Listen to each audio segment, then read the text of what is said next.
Hi, everyone. Welcome to the 10-minute pop-up. I'm your host, Jason, and today I have the special, what do we call it? We've had a few adult beverages tonight. You have. I have had a few adult beverages. But anywho, welcome to the 10-minute pop-up where we spotlight small business owners and entrepreneurs. I have the honor, that's what I'm trying to say. I have the honor of meeting with my old co-worker, still a dear friend of mine. She just got married. She got a ring on it. My friend Casey Wilkett Coley or Cooley? Coley. Coley. She is the proud founder and owner of Tilda's Treats, based here in the DFW area. So Casey, take it away. Tell us who you are, how you got started, all the good things. Yeah, so as Jason said, I'm Casey. We worked together what feels like forever ago. But yes, still dear friends and talk quite often. So Tilda Streets actually came about because I was taking care of my grandmother before she passed with dementia in 2021. And then boyfriend, now husband, actually was pushing me really hard to do something that I love, not just go find a job, but actually pour my heart into something that was actually going to make a difference. And I enjoyed it. Which, as you know, being an entrepreneur is not easy, as we talked about. Like it's a hustle. It's just changing all the time. But yeah, he really pushed me to get started. Had to look up all the cottage laws, had to do everything like that. But man, it has been an amazing journey. I've done wedding cakes. I did my own wedding desserts for our wedding last week. I did. I was like, I'm not outsourcing that. I know I got this. So yeah, I've just had an amazing time, honestly. I raise money for the Alzheimer's Association. I do a lot of fundraisers with them, just because I truly believe in Alzheimer's and dementia, trying to find a cure for that. Because if you've ever had a loved one that has just basically lost who they are as a person to this, it's devastating. It's very heartbreaking. So I pour as much as I can into my baking to make my grandmother proud, and really I just put my heart and soul into it. That's where I come from. I know when it comes to desserts, you and I will go back and forth downstairs. Like, we got to get this cookie. And you got to get this one. We got to get that one. You gotta get this. All the time. All the time. Is it dessert before meal or meal then dessert? You know, I generally would say dessert after a meal. However, my husband and our kids and I went to the Nasher today, and I totally ate that raspberry tart before my meal got there, and it was legit. See, so, yeah, I'm a dessert person before my meal. I got to eat my sweets before my meal. Then I got to have that's how I feel about fries. If I have fries with something, my fries got to get eaten before I get to the food. Otherwise, they get cold and it's weird. Right. All right, let me ask you. Were you always a person that people came to for desserts, like within your community, your family, friends, and whatnot? Absolutely. So a couple of times, actually, I've made either my son's birthday desserts, actually pretty much his whole life. I've made his birthday dessert, except for a couple of years. He did birthday donuts, and I was out on that. But, you know, I've made like my mom's, I've made my sister's, I've made my son's. After having our daughters and my now husband, I make desserts and different things for them all the time. A couple years before my grandmother passed, actually, she handed me her pie recipe, which was made for Thanksgiving and Christmas. She didn't even hand those to her daughters. She has 4 daughters, and they didn't go to them. They went to me. So, you know, it very felt much like keeping that legacy alive and keeping that going for her. But yeah, no, oh my goodness. You know, even when Susan retired, Susan had me make her retirement cake before she moved. And, you know, so yeah, exactly. So like literally so it was a lot of fun. It was like a falling off clock, and it was like, who cares what time it is? I'm retired. It was a lot of fun making that one. But yeah, like even when Susan retired and I was at Neiman's, like I was making stuff, I was bringing stuff all the time. You know, that was, it's always been something that I enjoy. He just pushed me to make it a little bit more than just a hobby. Yeah. I love that. That's really good. You know, you got to have someone who believes in you and who can push you to get you out of your comfort zone and push you out of that fear. What's one treat that What's one treat you made that you feel like people instantly fall in love with? Like, what's your Oh man, treat? that's hard. That's really hard because like I absolutely love certain things. No, not right now. Go that way, please. I absolutely love certain desserts and things that I have made. Probably like the white chocolate raspberry is one of my favorites. My pink champagne is one of the favorites. That's actually a really big seller for me. The pink champagne is phenomenal. But here lately, surprisingly, it's been a rose pistachio. A rose pistachio. Now Which that sounds. I know. That's the reaction that I get a lot. It also goes by the name of like the Persian love cake. But yeah, it's also known as a Persian love cake. And there's an old wives' tale behind it that back in ancient Persia, a lady made it for one of the kings to make him fall in love with her.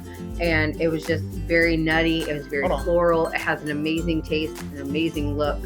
And it actually became my husband's favorite after the first time I made it. That took place of his favorite dessert for sure. The rose pistachio. It's a pistachio rose. So it is actually, it's actually chopped up pistachios inside of the sponge, and then and rose water, and then in the icing is actually more rose water topped with generally edible rose petals and pistachios as well. So it very much is a very floral, nutty flavor, and you probably either love it or hate it. There's really no in between there. Yeah. What has it done for you mentally, emotionally? Yeah. Honestly, it's been challenging. It really has. And I hate to say that in some ways because I feel like it, might discourage someone. But it's been very challenging because, there's slow times or I get really busy and I have a lot of orders and it is just me. So, but I'm also finding out very much that I have the most amazing support system behind me. And that, if I try and I have the support and I work at it and I refine some processes and I just keep moving, even if it's a crawl, movement is better than just standing still. And I find that throughout life in general, but even a slow crawl or a slow walk is better than just standing still and going stagnant. So, for me, it's just about movement. It's what does that look like? What is that step? And he asks me that all the time, what's the next step for you? What does that look like? Where are we going? And he's always pushing me to do more, to keep moving, to keep getting better. Refine processes, take online classes, take in-person classes. What does that look like? And it's really taught me just to kind of keep persevering, honestly. Don't stop, just keep moving, no matter what that looks like. And it could be a small thing, but just keep moving, keep going. And, make sure you have a circle, make sure you have a group, a good foundation of people that you can lean on and that will support you along the way, no matter what. You and I talked when you started and, you were like, hey, I want to do this. I'm like, heck yeah, like, let's do it. Like, I helped you pick out designs. I helped you pick out all different, because I'm like, yes, like you need those people around you that will also not just, help you pick out things, but will also encourage you and have those tough conversations, make you uncomfortable. Mm-hmm. But I think that's important, to have a good, strong base of people behind you. Otherwise, it's very hard. For my wedding cake. So I actually was going to do a white chocolate with a raspberry filling, and it was like squared. It was going to be tiered. It was beautiful. And I had it all drawn out, and I started making it the week of our wedding, and nothing would go right. Really? Nothing would go right. The cakes weren't holding up properly. I don't know what was going on. And at one point, I literally put it down, and I came to my fiance at the time and I said, I can't do this. I'm done. Like, I'm done. I can't. Like, I'm crying and I'm frustrated. I'm like, oh my, like, why? I've made this so many times. Why is this one time it's not working? And he was like, okay, take a minute, take all your time you need. He was like, I know you got it. And I took some time and I went to the store and I came back and I had a whole different flavor profile going on. Literally switched up the whole dessert, the whole design, everything. I said, screw it, I'm done. But I made a blackberry elderflower. And yes, I know, again, I love, and that's the other thing, Jason, I'm so excited to tell you about what I have going on now. I switched it up completely. And I went from this tiered cake to cupcakes. and like mini cakes for like the bridal party. And I'm like, screw it, just the whole design, I'm done. And I flipped the whole thing on its head. And yet I also made something super beautiful in that moment, because I was able to literally step back and say, okay, I have people that are encouraging me. My bridal party was like, you got this. Like, we know that you have the talent. It's also for you. It's not for everybody else. This is your dessert. It's your flavor. It's your design. And again, without them, I would have thrown up my hands, and we would have bought cookies from ATV down the road, because I was so done. So how do you blend those flavor profiles to get something beautiful, to get something bright, warm, whatever, citrusy? So that's kind of, I'm really glad that you're leading me there, because this is super exciting. You follow me on Instagram, which is amazing. But a while back, I actually rolled out my new flavor line, and it's called Iconic. What is your Instagram? So it's Tilda Streets. Okay. And, but yeah, I rolled out my new line, and it's called Iconic. And my Iconic line is all about bringing together flavors that make no sense. No sense. And you're like, what are we talking about right now? Okay, I have some on here that are hot Cheeto and cream cheese, or a pickle juice margarita, or olive tapenade and chocolate ganache. So there are things on here that you're like, what? Yeah. And yet I think most of these flavors, I got to do the taro and white chocolate pretzel for a client. They actually chose that for their son's birthday. And taro is the root vegetable. It's close to like a potato. Yeah. And I'm like, how does a potato go with white chocolate pretzel? Like, come on now. That sounds really weird. But I think the flavors of like even just roots and veggies and something sweet or like salty, it's finding that balance of, man, this is odd, but I really want more. Of Pop Rocks and Cola, for goodness sakes. That was another order that I did. That was a lot of fun.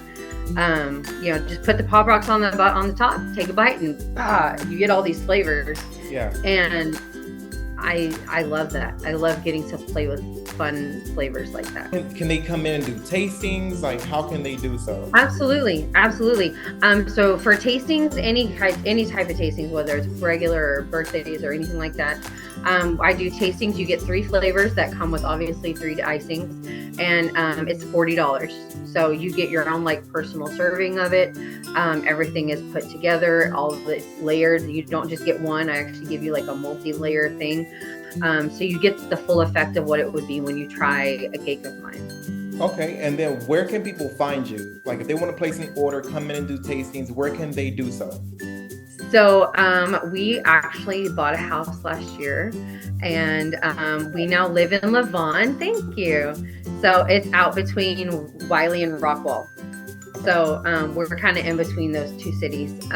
But yeah, absolutely. Please, if you guys are interested in coming this way, I'm more than happy to give you my address. Obviously, again, I'm a cottage baker, so everything I do is at home. But I'm happy if you're like, I don't really want to come to your house. I can meet anybody anywhere really, and find somewhere to do a tasting for sure.